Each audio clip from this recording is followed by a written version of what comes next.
आप देख रहे हैं अपना बिहार और आपके साथ मैं हूं विवेक। जेडीयू ने अपने ही पूर्व राष्ट्रीय अध्यक्ष आरसीपी सिंह पर बड़ा आरोप लगाते हुए शो कॉज नोटिस भेजा है। आरसीपी सिंह पर जेडीयू में रहते अकूत संपत्ति अर्जित करने और उसे छुपाने का आरोप है। आरसीपी सिंह पर लगे आरोप के बाद बिहार में सियासी बहस तेज है।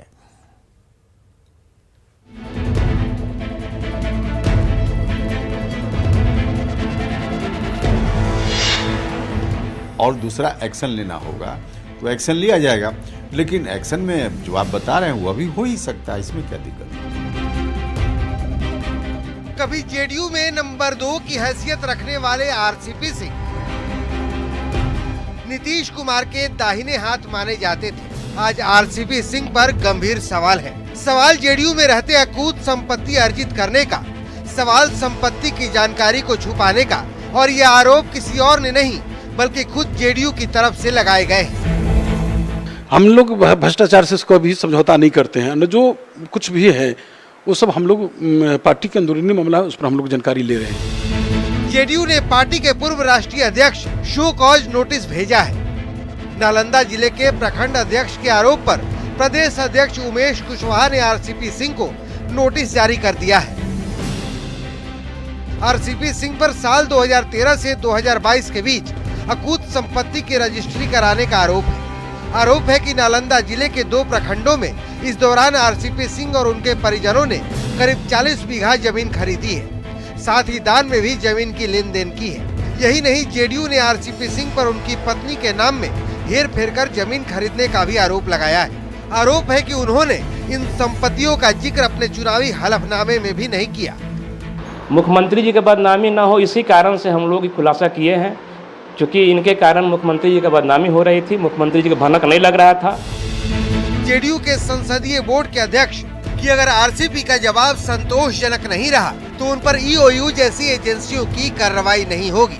और सर, अगर जानकारी मिलती है और अगर संतोषजनक जवाब नहीं रहता तो क्या ईओयू जैसी एजेंसियां अपना काम करेंगी? देखिए, वो तो जब अंतिम रूप से और दूसरा एक्शन लेना होगा तो एक्शन लिया जाएगा, लेकिन एक्शन में जो आप बता रहे हैं वह भी हो ही सकता है, इसमें क्या दिक्कत है। कभी नीतीश कुमार के हनुमान माने जाने वाले आरसीपी आजकल अपनी ही पार्टी में बेगाने हो चुके हैं। पहले उनकी राज्यसभा की सदस्यता गई, उसके बाद केंद्रीय मंत्री की कुर्सी, फिर बंगला खाली कराया गया और अब अकुत संपत्ति जमा करने का आरोप। राम जाने जेडीयू के रामचंद्र पर और कितने तीर चलेंगे। न्यूज 18 के लिए पटना से आनंद अमृतराज और नालंदा से अभिषेक कुमार के साथ ब्यूरो रिपोर्ट। तो जेडीयू ने आरसीपी सिंह से जवाब मांगा है। जवाब अकूत संपत्ति जमा करने का है। जवाब संपत्ति की जानकारी को चुनावी हलफनामे में छुपाने का है। आरसीपी सिंह पर कहां किसके नाम से जमीन खरीदने का आरोप है, जानते हैं।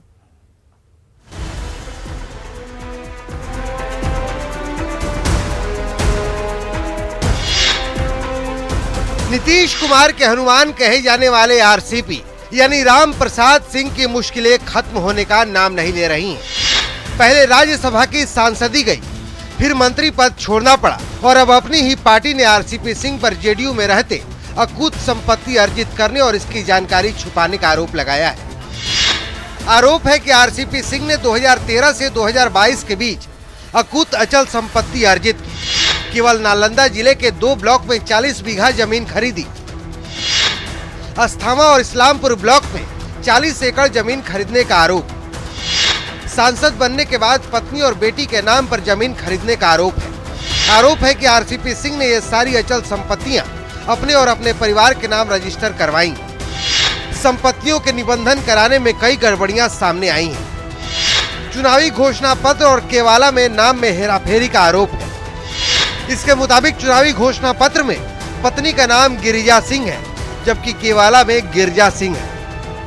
और यह सब लोगों को मालूम है कि हमारी पार्टी या सरकार या हमारे मुख्यमंत्री जी भ्रष्टाचार के मामला में 0 टॉलरेंस की नीति पर चलते हैं।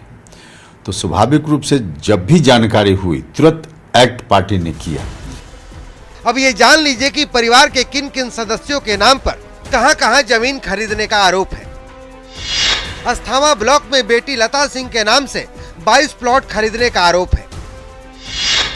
इस्लामपुर ब्लॉक में बेटी लता सिंह के नाम से 2 प्लॉट खरीदने का आरोप है।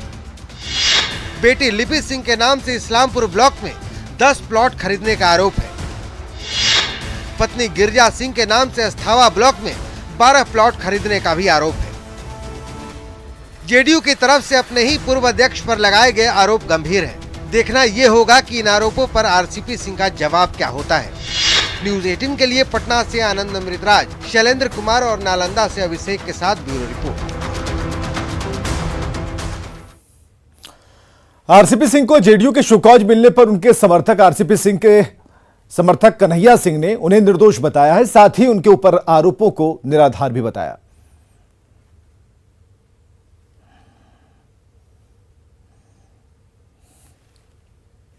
मुझे लगता है कहीं ना कहीं कि आज रामचंद्र प्रसाद सिंह की जो पॉपुलैरिटी है, इतनी पॉपुलैरिटी बढ़ चुकी है। आप जानिए, पिछड़ा अति पिछड़ा के तो ये एक कद्दावर नेता बन चुके हैं और पिछड़े अति पिछड़ों की ये लड़ाई उनकी आवाज़ बन चुके हैं। दलित हो, महादलित हो, यंग जनरेशन, इनमें आने वाला भविष्य, बिहार के लिए भविष्य देख रहे हैं। यही घबराहट है उनके कार्यक्रम में, जो भीड़ उमड़ रही है, तो उसमें एक घबराहट है, जिस घबराहट के चलते इन लोगों ने इस तरह की कार्रवाई कर रहे हैं जो कि निराधार है। इधर बिहार में बालू खनन पर रोक है, बावजूद इसके बालू का अवैध खनन जारी है। बात तब और भी पुख्ता हो गई जब मनेर में बीच गंगा नदी में सिलेंडर ब्लास्ट हो गया, जिसमें 4 लोगों की मौत हो गई। हैरानी की बात है कि नाव पर सिलेंडर खाना बनाने के लिए रखा गया था। मतलब साफ है कि बालू माफियाओं में पुलिस एक्शन को लेकर पूरी तरह से वो इत्मीनान थे और खाना बना रहे थे। चारों तरफ पानी है और बीच में आग की लपटें हैं। गंगा नदी की धार के बीच आग धधक रही है। आग की ये लपटें धमाके के बाद उठी हैं।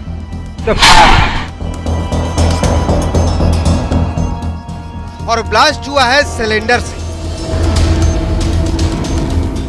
मनेर थाना के रामपुर के पतीला घाट पर नाव पर सवार कुछ मजदूर खाना बना रहे थे। नाव बीच गंगा नदी में थी। अचानक सिलेंडर में आग लगी और सिलेंडर ब्लास्ट कर गया। बताया जा रहा है कि अवैध बालू लेकर जा रही नाव पर 20 मजदूर सवार थे। 4 मजदूर झोपड़ी में खाना बना रहे थे। उसी दौरान गैस रिसाव हुआ और आग लग गई।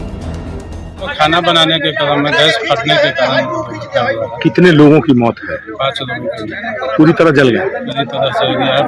नाव का मशीन इंजन खराब हो गया था। मिस्त्री बनाने आए थे, बना रहे थे। बारिश झिमाझिम हल्का हो रहा था। उसी के दरमियान 4 आदमी अंदर खाना बनाने के लिए ढुके लोग। खाना जो ही गैस का ऐसी मारा गया, सिलेंडर उड़ गया। जरा सोचिए, जिस नाव से बालू की ढुलाई हो रही थी, उस पर सवार मजदूर कितने इत्मीनान थे कि राशन पानी तक व्यवस्था थी। सिलेंडर समेत पूरी किचन नाव पर बने इन झोपड़ियों पर काम कर रही थी। अब सवाल है कि प्रतिबंध के बावजूद गंगा में कैसे बालू लेकर जा रही थी नाव। अवैध बालू ढुलाई की भनक पुलिस को क्यों नहीं थी?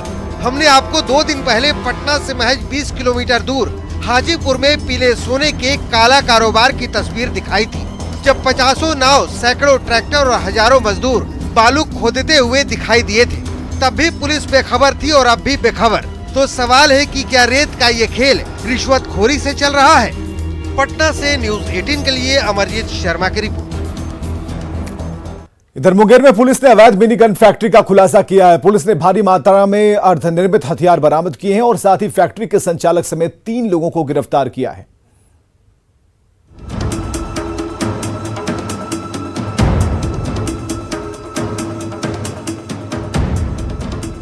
एक दो नहीं, करीब 50 अर्धनिर्मित पिस्टल को पुलिस ने घर से बरामद किया है। पटना की एसटीएफ टीम और मुंगेर पुलिस की स्पेशल टीम ने टेटिया बम्बर थाने के खपड़ा गांव में छापेमारी कर अवैध मिनी गन फैक्ट्री का खुलासा किया। सुरेंद्र महतो के घर के अंदर ही तहखाने में मिनी गन फैक्ट्री का संचालन किया जा रहा है। पुलिस ने 50 अर्धनिर्मित पिस्टल के साथ भारी मात्रा में हथियार बनाने के उपकरण जब्त किए हैं। पुलिस ने छापेमारी में एक लेथ मशीन, एक ड्रिल मशीन, एक मिलिंग मशीन, एक ग्राइंडर मशीन, 2 छोटे ड्रिल मशीन, 4 बेस मशीन, 24 अर्धनिर्मित पिस्टल, 32 पिस्टल ग्रिप, 7.65 बोर की 2 गोली और 9 mm की एक गोली बरामद की है। पुलिस ने फैक्ट्री के संचालक सुरेंद्र महतो के साथ कारीगर राहुल कुमार और संजय शाह को गिरफ्तार किया है। सूचना जो प्राप्त होने के बाद थानाध्यक्ष और हमारा डीआईओ टीम जाके रेड किया, स्टेप की सहयोग भी था उसमें, और सब लोग मिलकर रेड करने के बाद 3 लोगों को गिरफ्तारी किया गया। शुक्रवार को भी मुंगेर के पैसरा के जंगलों में 18 ग्रेनेड समेत तबाही का जखीरा बरामद हुआ था। पुलिस के मुताबिक तबाही का सारा सामान नक्सलियों का था। न्यूज़ 18 के लिए मुंगेर से अरुण शर्मा की रिपोर्ट। और खबर है समस्तीपुर से, जहां मामूली विवाद में 2 समुदायों के बीच हिंसक झड़प हो गई, जिसमें 2 लोग घायल हुए हैं। घटना मोहद्दीन नगर थाना क्षेत्र की है। घटना के बाद तनाव को देखते हुए भारी संख्या में पुलिस बल की तैनाती की गई। हालांकि पुलिस के समझाने बुझाने के बाद हालात पूरी तरह से सामान्य हो गए और इलाके में शांति बनी हुई है। पटोरी डीएसपी और एसडीओ समेत कई थाने की पुलिस को वहां तैनात किया गया है। था जिसके चलते मारपीट हुई थी। तत्कालीन वहाँ पे एसडीओ एसडीपीओ साहब को भेजा गया वहाँ पे। अभी वहाँ पे स्थिति शांतिपूर्वक है और जो घायल लोग थे उनका इलाज करवाया गया और आगे की विधिक कार्रवाई करवाई जा रही है वहाँ पे। पुलिस कैंप करेगी? हाँ, फोर्स वहाँ पे डिप्लॉय किया गया। अगले 2-3 दिन तक फोर्स रहेगी वहाँ पे। रविवार को हथकरघा दिवस के मौके पर बिहार सरकार राज्य बुनकरों को कई सौगात देने वाली है। सीएम नीतीश कुमार राज्य के बुनकरों के लिए कुछ बड़ा ऐलान कर सकते हैं। सीएम कल बिहार हैंडलूम का लोगों के बीच में उसे लॉन्च करेंगे। उद्योग मंत्री शहनवाज हुसैन ने कहा कि सरकार बुनकरों की बेहतरी के लिए कई योजनाओं पर काम कर रही है और रविवार को हथकरघा दिवस पर बड़ा ऐलान होने वाला है। दिवस पर सरकार की विशेष तैयारी है। हमारे साथ उद्योग मंत्री शहनवाज हुसैन है। कल कई तोहफा देने जा रहे हैं आप लोगों को हथकरघा दिवस पर। देखिए, कल हथकरघा दिवस है और कल ही संवाद में एक बड़ा कार्यक्रम है जिसके अंदर माननीय मुख्यमंत्री नीतीश कुमार जी हथकरघा दिवस का उद्घाटन करेंगे। उसके अंदर हमने, क्योंकि कोरोना प्रोटोकॉल का ध्यान रखते हुए कम लोगों को बुलाया है, लेकिन लोग कम आने वाले हैं, काम बड़ा होने वाला है। मुख्यमंत्री जी के दिल में बुनकर बसते हैं। पहले भी बुनकर के लिए उन्होंने बड़े काम किए। 10,000 रुपये पर बुनकर कोरोना के वक्त में भी कार्यशील पूंजी दिया। लेकिन जो छोटे बुनकर हैं जिन्होंने पावर लूम लिया, उनके लिए हमको योजना नहीं दे पा रहे हैं। उसके लिए भी बातचीत की है। बिहार हथकरघा का जो पुस्तक है उसका विमोचन करेंगे और मुख्यमंत्री एक बड़ी योजना की भी घोषणा कल कर सकते हैं।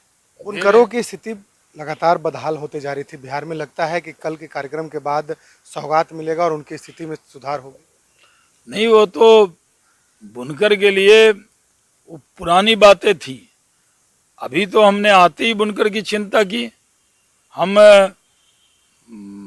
कल बड़ी सौगात देने वाले हैं बुनकर को। जहाँ जहाँ बुनकर हैं उन सबको संदेश देने वाले हैं। तो बिल्कुल कल हथकरघा दिवस पर खास तैयारी सरकार ने की है और कहीं न कहीं कहा जा सकता है कि बड़ा तोहफा भी उन्हें मिलने वाला है। शैलेंद्र, न्यूज़ 18 पटना।